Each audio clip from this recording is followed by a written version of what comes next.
Tractor آئیں گے market میں اور انشاءاللہ بیچو گے تو 4 پنچے 20 درہم یا روپے ملیں گے، خود بھی کھاؤ گے، 4 بیویوں کو بیٹھا کے شان کے ساتھ کھلاؤ گے۔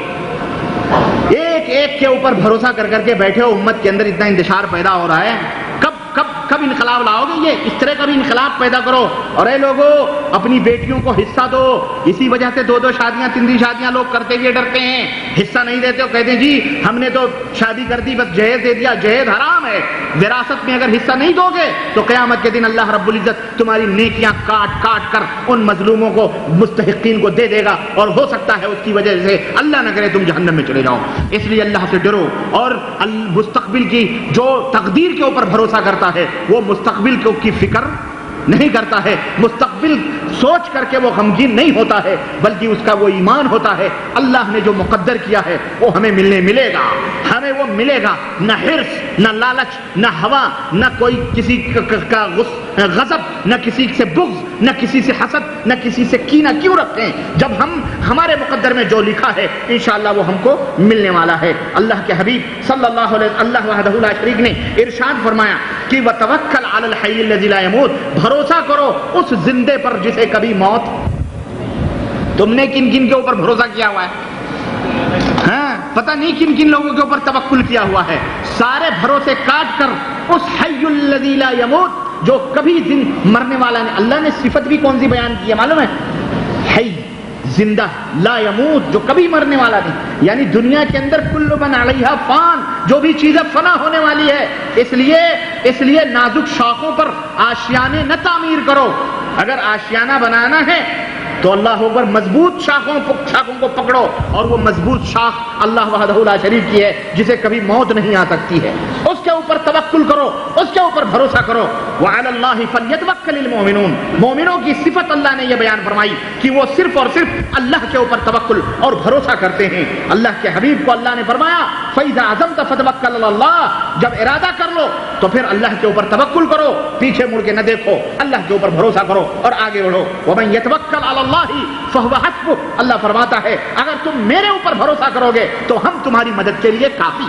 جب خلاص، تو اے مومنوں، اپنی تقدیر جو تمہاری مقدر ہے، میں زیادہ تفصیلات میں نہیں جانا چاہتا، بات بہت لمبی بھی ہے، لیکن میں ان تفصیلات میں جاتے ہوئے وقت کی نزاکت کو سمجھتے ہوئے، اور چونکہ سوال و جواب بھی ہیں، میں اپنی گفتگو کا لب لباب بتانا چاہتا ہوں کہ تقدیر یہ ایمان کا 6واں رکن ہے۔ اس کا انکار کرنے والا کافر ہے۔ اس کے اندر جو شکوک اور شبہات کے ذریعے سے وہ فرقے گمراہ ہوئے ہیں، ان کی طرف ان سے اپنا رشتہ جوڑنا بھی کفر ہے۔ ان سے الگ ہوتے ہوئے اہل السنہ والجماعہ کا تقدیر کے تعلق سے جو ایمان بتلایا گیا ہے اس طرح کا ایمان اپنے دلوں اپنے دماغوں میں رکھو، اللہ کے اوپر بھروسہ کرو، اللہ کے اوپر توکل کرو، برائیوں سے بچو، بھلائیوں کا حکم دو، انشاءاللہ تبارک و تعالی تمہارا ہمارا سب کا ایمان انشاءاللہ پکا ہو جائے گا۔ اللہ وحدہ لا شریک سے دعا ہے کہ اللہ ہم سب کو ایمان کے ان تمام ارکان پر یقین کرنے اور ثابت قدم رہنے کی توفیق عطا فرمائے، اور ہم سب کو جنت الفردوس میں جگہ عطا فرمائے، اور ہم سب کے گناہوں کو معاف فرمائے۔ پاک پروردگار، ہم میں جو ضرورت مند ہیں ان کی ضرورتوں کو پوری فرما،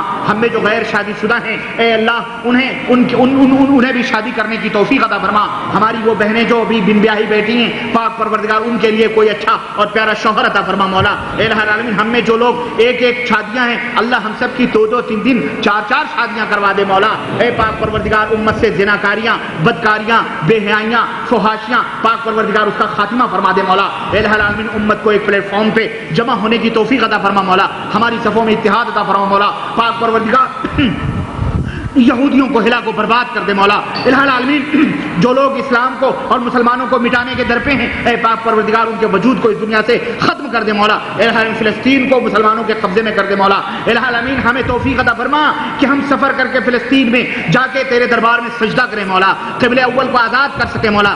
ایسا صلاح الدین ایوبی پیدا کر دے، ایسا عمر جیسا جذبہ پیدا کر دے پاک پروردگار، ایسا کوئی مرد مجاہد پیدا کر دے پاک پروردگار جو جا کر کے فلسطین کو آزاد کرائے مولا، اور ان خبیث یہودیوں نصرانیوں کے چکروں سے اللہ تبارک تعالیٰ مسلمان امت مسلمہ کو الہ العالمین محفوظ فرما مولا۔ آمین یا رب العالمین۔ الہ العالمین، جہاں کہیں بھی جہاد ہو رہے ہیں اللہ کے کلمے کو بلند کرنے کے لیے مجاہدوں کے دست و بازو کو مضبوط فرما مولا۔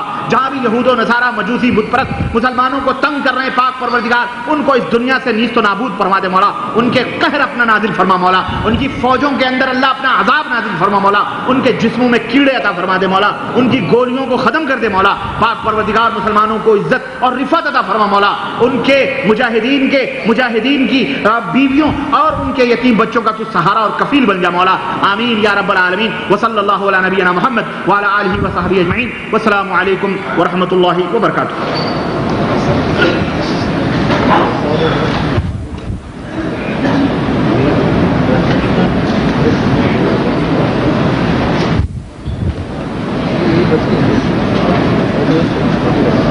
ایک بھائی نے سوال کیا ہے، کیا رشتے اللہ تعالیٰ بناتے ہیں جیسے بھائی بہن بیوی کا ماں باپ کا؟ بے شک اللہ رب العزت ہی کے حکم سے یہ رشتے بنتے ہیں، اور دو جڑتے ہیں تو بھائی بہن ماں بیٹی سب پیدا ہوتے ہیں بنتے ہیں، بے شک یہ اللہ کی طرف سے ہوتا ہے۔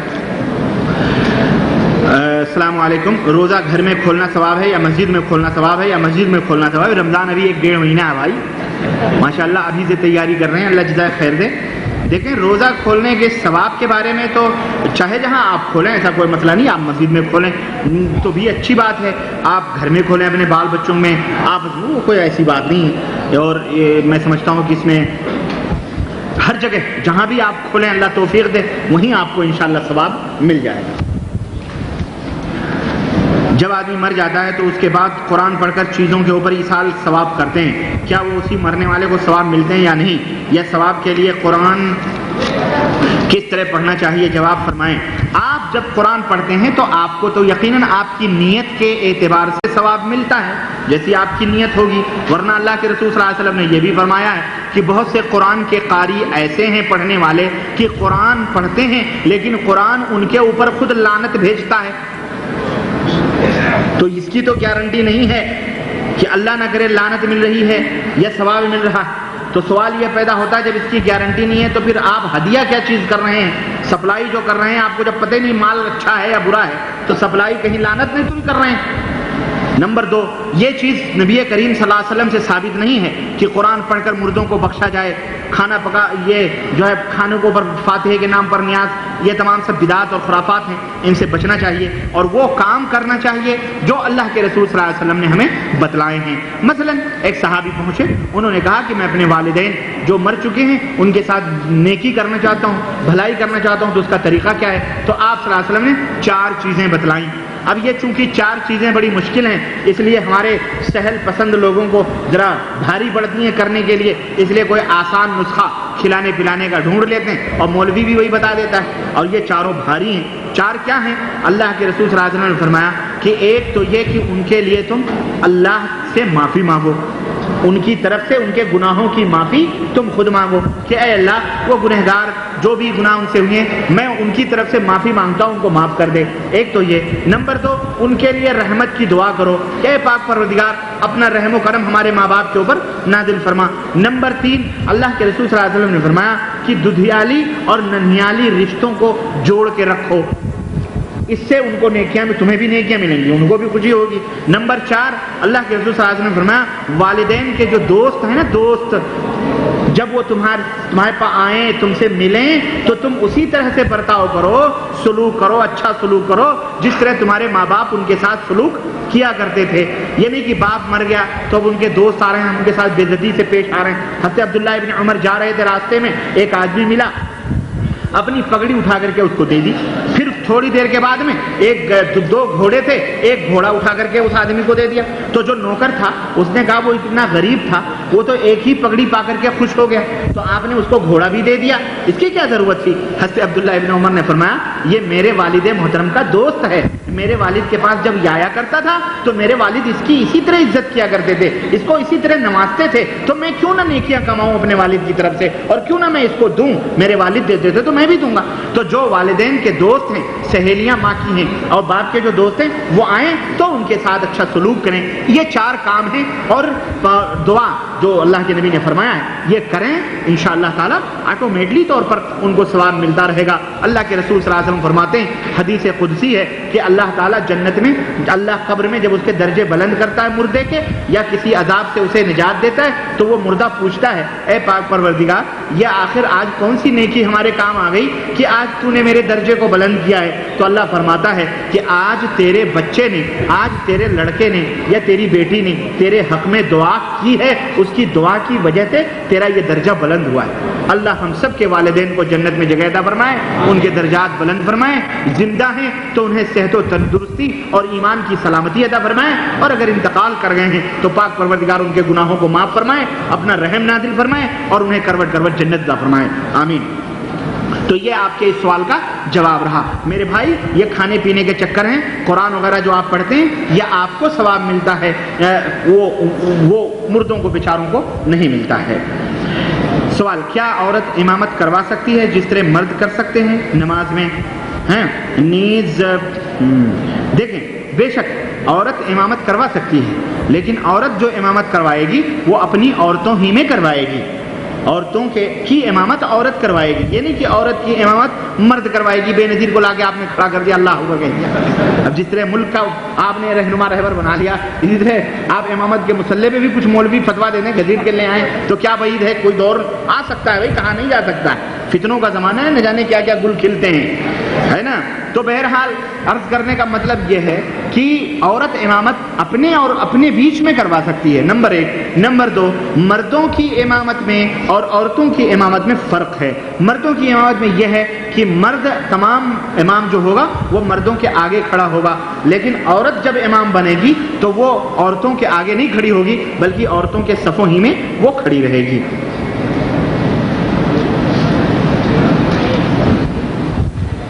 بعض لوگ نماز کو اہمیت نہیں دیتے، وضاحت فرمائیں۔ بہرحال جو نماز کو اہمیت نہیں دیتے ہیں وہ تو بہرحال مسلمان ہی نہیں ہیں، تو پھر ان کی کیا وضاحت فرمائیں، ہے نا۔ ایک آدمی مر جاتا وفات پا جاتا، اس کو ایصال ثواب کس طرح کیا جا سکتا؟ میں نے ابھی بتلایا آپ کو۔ اور یہ لوگ جو خود قرآن خوانی کر کے اکٹھا کرتے، یہ سب بدعات اور خرافات ہے۔ بعض لوگ سینے پر ہاتھ نہیں رکھتے اور نہ ہی رفع دین کرتے، ایسے لوگوں کی نماز ہو جاتی ہے۔ اور مرد اور عورت کی نماز میں کیا؟ بھئی ایسے لوگوں کی نماز ہوتی ہے نہیں، ان کے ایمان اور عقیدے پہ ڈیپینڈ ہے۔ سب سے پہلے وہ سینے پہ نیت باندھتے ہیں یا نہیں باندھتے ہیں، رفع دین کرتے نہیں کرتے، ایسے لوگوں کا ایمان اور عقیدہ کیسا ہے یہ دیکھا جائے۔ اگر ایمان اور عقیدہ صحیح ہے تو پھر اللہ پھر عمل کا نمبر آتا ہے، اور اگر ایمان اور عقیدہ ہی درست نہیں ہے تو رامین رفع دین کرنے سے اور سینے پہ نیت باندھنے سے نماز کیا کوئی بھی چیز درست نہیں ہو سکتی ہے۔ پہلے ایمان اور عقیدہ ہے، اس لیے پہلے اس کی اصلاح ضروری ہے۔ تو پھر ایسے لوگوں کو سب سے پہلے ایمان اور عقیدے کی دعوت دیں کہ بھئی ایمان اور عقیدہ درست کریں، انشاءاللہ تعالی نماز بھی درست ہو جائے گی۔ مرد اور عورت کی نماز میں کیا فرق ہے؟ مرد اور عورت کی نماز میں کوئی فرق نہیں ہے، جو فرق کرتے ہیں ان کے ایمان اور عقیدے میں فرق ہے۔ ایک آدمی دوسرے لوگوں کو ٹی وی ڈش ویس فلمیں دیکھنے سے منع کرتا ہے مگر وہ خود برے کام کرتے ہیں، اس کے بارے میں بتلائیے۔ وہ اگر منع کرتا ہے تو اللہ آپ کو جزائے خیر دے، اس کی اچھائیاں لے لیجئے، اور جو وہ خود کرتا ہے اس کے لیے دعا کیجئے کہ اللہ جو یہ کہتا ہے اس کو عمل کی توفیق عطا فرمائے، ہے کہ نہیں؟ گھوڑا چلانا سنت ہے کیا؟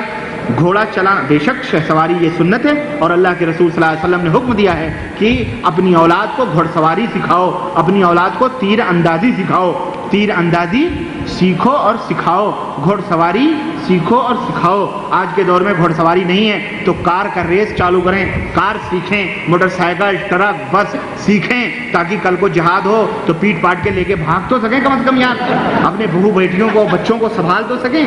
اور ہمارے ہاں خاص طور سے ہندوستان پاکستان میں ہمارے ہاں اس قدر خیر بہت سارے وجوہات ہیں، وہ بیچارے مجبور ہیں، بڑے ہو گئے لیکن وہ کار چلانا نہیں آتی، گاڑی چلانا نہیں آتی، خیر اس میں کیا کیا جائے، وہ مجبوریاں ہوتی ہیں۔ تو بہرحال یہ چیزیں اصل میں ہماری بدعمالیوں کی وجہ سے ہیں، ورنہ جو ہے یہ سیکھنا چاہیے۔ اسی طرح تیر اندازی وغیرہ جو ہے مسلمانوں کو باقاعدے، اگر پستول ممنوع ہے، کلاشن کوپ ممنوع ہے، بندوق ممنوع ہے، تو میرے بھائی غلیل تو ممنوع نہیں ہے، تیر تو ممنوع نہیں ہے۔ تو تیر وغیرہ آج کل نئے ٹیکنیکل طریقے سے بنے ہوئے ہیں، فرسٹ کلاس بنوائیں، نشانہ تو صحیح کر لیں یار، نشانہ صحیح رہے گا تو پتھر ہی سے آنکھیں پھوڑ سکتے ہیں۔ جب نشانے صحیح نہیں ہے، کہیں ایسا نہ ہو گولی چلائیں الٹا جائیں، الٹے ہی آپ کے لگ جائے، تو کم از کم اس کی تیاریاں کرو، اللہ کی قسم بتلا رہا ہوں، اللہ آپ کو توفیق دے، کسی فیلڈ میں جمع ہو آپ لوگ بیٹھ کے کم از کم نشانے صحیح کرو، نشانے، کیونکہ اللہ کے نبی نے فرمایا ہے کہ نشانے صحیح کرو، نشانے صحیح کرو۔ اس سے بدباطنوں کے سر پھوڑنے ہیں، ان کو ختم کرنا ہے. تو یہ بھی جہاد کا کی ایک ٹریننگ ہے. کم از کم اتنا کرو آپ لوگ، ہے نا. اللہ ہم کو بھی توفیق عطا فرمائے اور آپ سب کو بھی توفیق عطا فرمائے. داڑھی زینت کے لیے نبی صلی اللہ علیہ وسلم کاٹے ہیں کیا؟ داڑھی نبی کریم صلی اللہ علیہ وسلم نے نہیں کاٹی ہے، اور جو روایت ہے وہ ضعیف ہے. ماشاءاللہ سوالات تو بہت زیادہ ہو رہے ہیں. کیا خان میں نبی صلی اللہ علیہ وسلم کیا خواب میں نبی صلی اللہ علیہ وسلم آتے ہیں؟